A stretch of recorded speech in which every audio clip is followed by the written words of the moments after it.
Consistency. It's the phrase that every AFL side strives to achieve in their game. However, for some, the unfortunate occurrence of starting a season very well to then completely derail their year with either slumping out of finals or becoming a shell of themselves in September is what makes up a forgettable season collapse. Following the video I did last year, today we delve into 8 other campaigns that featured some of the biggest season collapses in the AFL modern era. Some of the selections today contain 2 seasons instead of 1, which begins with the 2014 and 2015 Magpies. After 8 successful seasons of finals football, including a premiership, 2014 and 2015 were 2 years to forget for Collingwood supporters. Kick-started with their disappointing elimination final loss to the underdogs of Port Adelaide, 2014 commenced in poor fashion, losing at home to last year's runners-up of the Dockers by a whopping 70 points. But following a poor first game, the Pies were able to string together some good football, improving their record to 8-3 by round 12 and sitting in 4th. Scott Pendlebury was having a career best year, and players like Dane Beams and Steele Sidebottom were in fine form. But then started the collapse from that point onward. Collingwood churned out a scrappy 2-5 record with wins to rivals Carlton and a close game against Port Adelaide, sliding down to 8th, before losing 3 of their last 4 games with a combined losing margin of 192 points, capping off a disheartening season, ending up in 11th place. 2014 was a year where they did experience a handful of personnel issues, with a chunk of their starting players out with injury, but still it was a disappointing way to finish off their season. The 2015 campaign manufactured a similar output, with 4 wins on the trot. The Pies headed into their round 12 bye with an 8-3 record. Then occurred a 6-game losing streak, with 3 of those defeats being under 2 goals. A win to Carlton ensured their finals chances to remain alive with 4 rounds left, but just like the season before, Collingwood ended their last 4 games with just 1 win. The highlighted defeat being a 91-point drubbing to the hands of Richmond. It may have been a young Collingwood side, with Jack Crisp, Adams, Elliott, Grundy, Tom Langdon, Sidebottom and 𝐓𝐴 all being under 24, but back-to-back years of poor finishes to their season makes it a spot on today's video. Let's stick with the mid-2010s, and an infamous season that I left out in the last video was of course the 2014 Gold Coast Suns. Their best season ever still to this day, and crazy to think that they were in the top 4 at around the halfway point of the season. It seemed like very exciting times for the expansion club's 4th year in the system. After round 10, the Suns owned a 7-2 record. The majority of their wins may have been against sides from the bottom 10, but the form of their young players couldn't be diminished.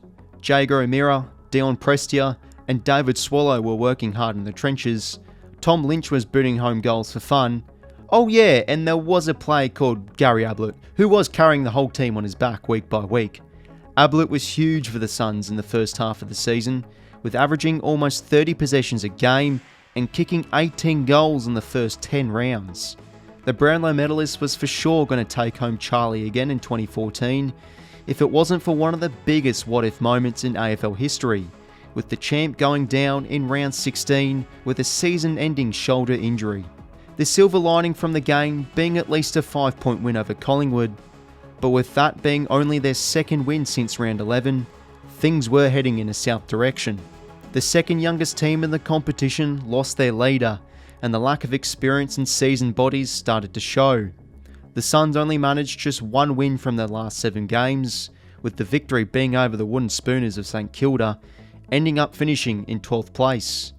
A disappointing season in the end for Gold Coast, but a shining light to the end of their year, however, was definitely the breakout season of high draft pick Harley Bennell, who played the majority of the year after their fast start, bringing home 23 goals as a mid-forward, earning a spot in the 22 under-22 side.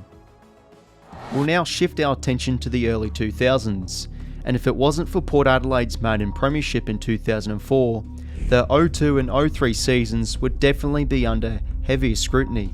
After their first top 4 finish in 2001, Port were seeking not only another top 4 placement, but also their first finals win in the AFL competition. Their list was in very good shape. That year's best and fairest of Warren Tredrea was entering into his prime, ruckman Matty Primus was coming off a career best year, Stewie Dew and Gavin Wanganeen were burning home goals left, right and centre, and midfielders like Peter Burgoyne, Josh Carr and the Corns brothers were starting to come to fruition under Mark Williams. The home and away season in 2002 clicked superbly, with the pair becoming a menace in the competition, locking up the minor premiers spot with only losing once at home.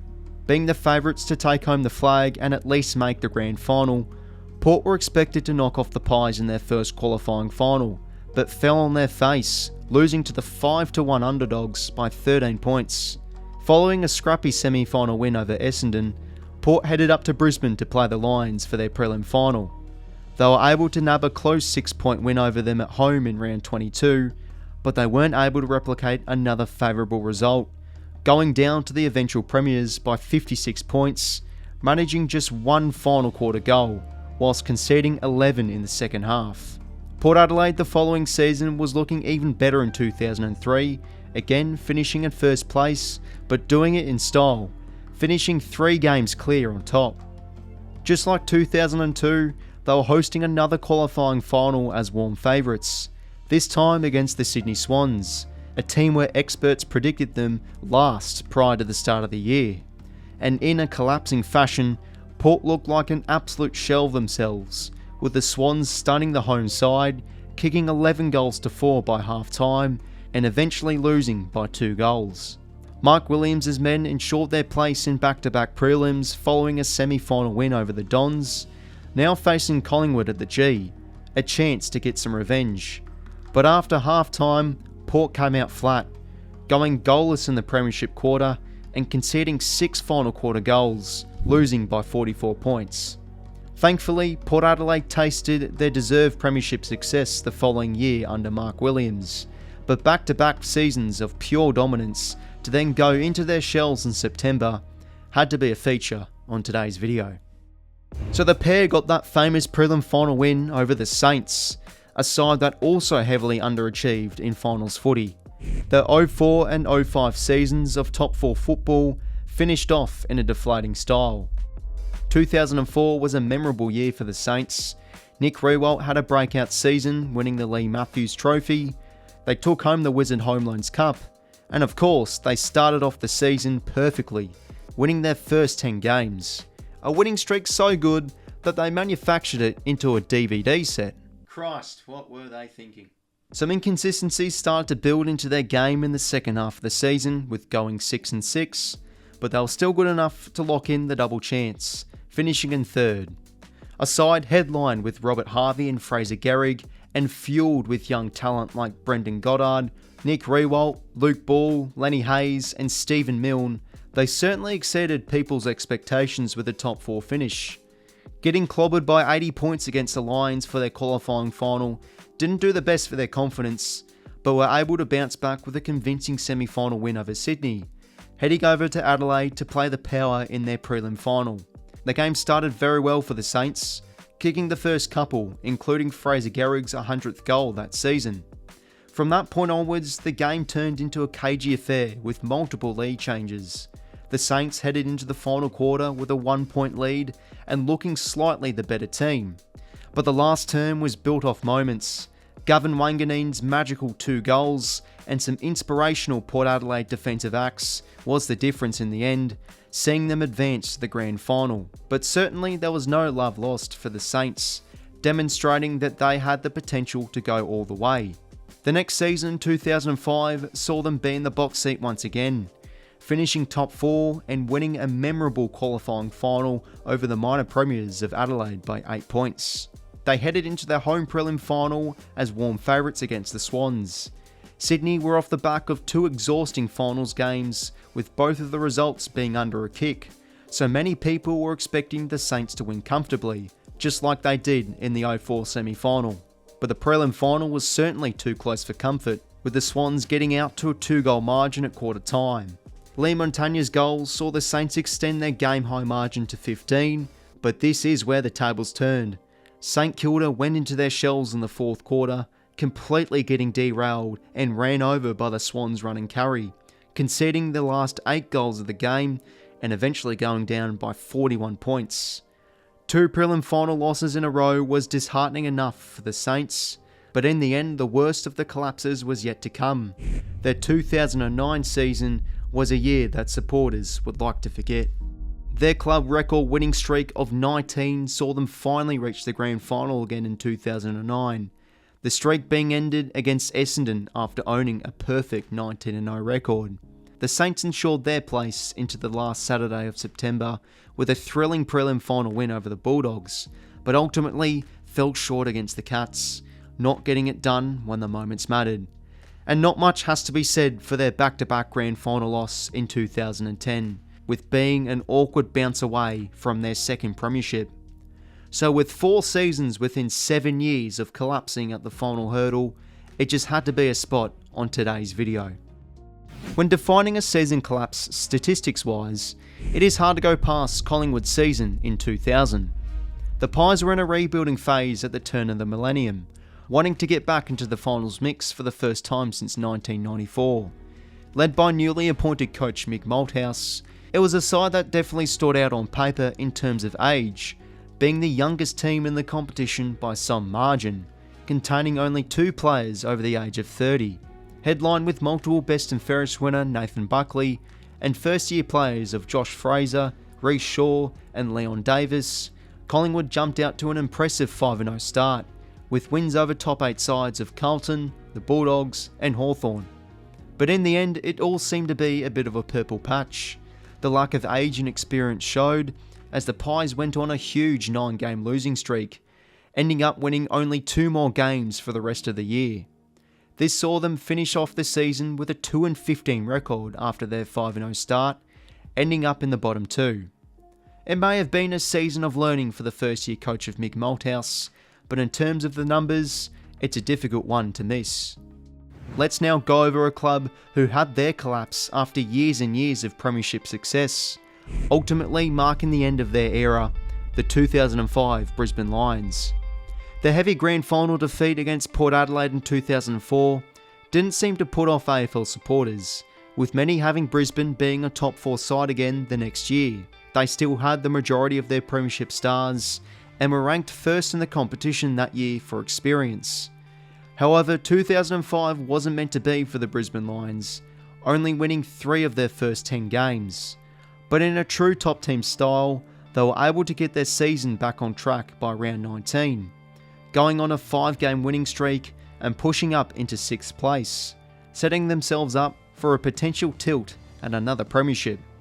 However, in the final 3 games of the season, no one expected Brisbane to lose all 3 games by a combined losing margin of 251 points, losing to the Swans by 84 points, Port Adelaide at home by 30, and a whopping 139 points to St Kilda.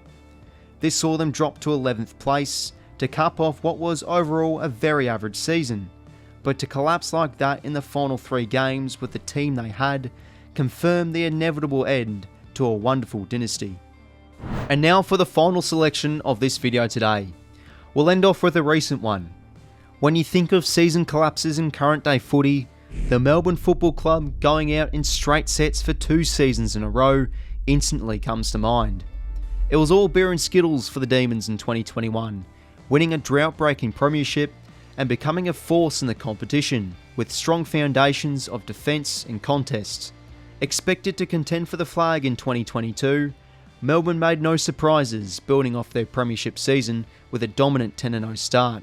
Some pundits and fans were in awe of how flawlessly they were playing, but others weren't so quick to say that they were a shoo-in to go back-to-back, as Melbourne had quite a soft fixture to start off the season, with only playing 1 top 8 side of the Tigers. And so it seemed those words could not be more true. Melbourne headed into their round 14 bye, losing 3 games in a row to Fremantle, Sydney and Collingwood. Their defence was leaking, they were getting punished off the turnover, and most predominantly, their linking up ability inside 50 and execution for goal is what was ultimately letting them down.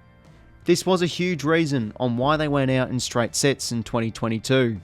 Sydney were able to make them pay with efficient ball use in the qualifying final, and with a mixture of poor ball skills and discipline, Brisbane ran over the top in the semi-final, kicking 7 of the last 10 goals of the game. With the forward line being the glaring issue, Melbourne was still one of the top defensive and contested sides in the competition, giving them good upside to bounce back in 2023. The D's were able to do so and replicated a similar campaign the next year. With the huge absence of Clayton Oliver, players like Christian Petrarca and Jack Viney were heavy influences to their midfield. The forward line continued to be a weakness, but they were able to display multiple games of efficiency. Second year key forward Jacob van Rooyen was having a breakout year, and alongside top goal scorer Bailey Fritsch, they were able to find successful avenues to goal through important role players like Joel Smith, Cade Chandler and Jake Melksham. Harry Petty was another individual who was finding great success down forward, kicking 8 goals in 2 games, but unfortunately he went down with a season-ending injury. Jake Melksham was in a similar boat, being an important component in the D's forward line in the back half of the season, but went down with an ACL injury on the eve of finals. So heading into September with no Petty and Melksham, there were doubts on how Melbourne would go in terms of scoreboard impact, an area which they improved in the final third of the season, but when their qualifying final against the Pies came around, it returned to being their Achilles heel. Dominating the inside 50 count with 22 more, Melbourne's link-up play inside 50 wasn't necessarily the huge problem, it was their composure and execution in front of goal, ultimately being a key reason on why they went down by 7 points.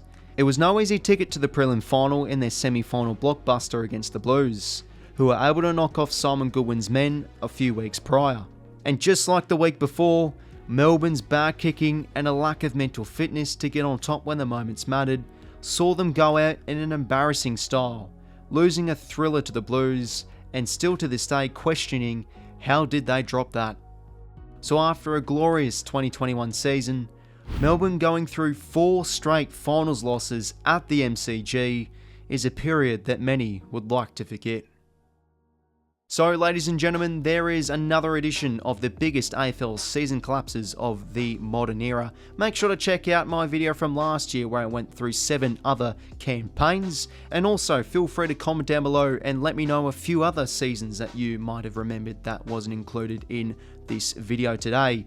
Hope everyone is enjoying the off-season content as of late. It always is a bit of a quiet time throughout January, but I am sure keen to kick off the 2024 season content very soon. So feel free to leave a like and subscribe if you did go on to enjoy today's video.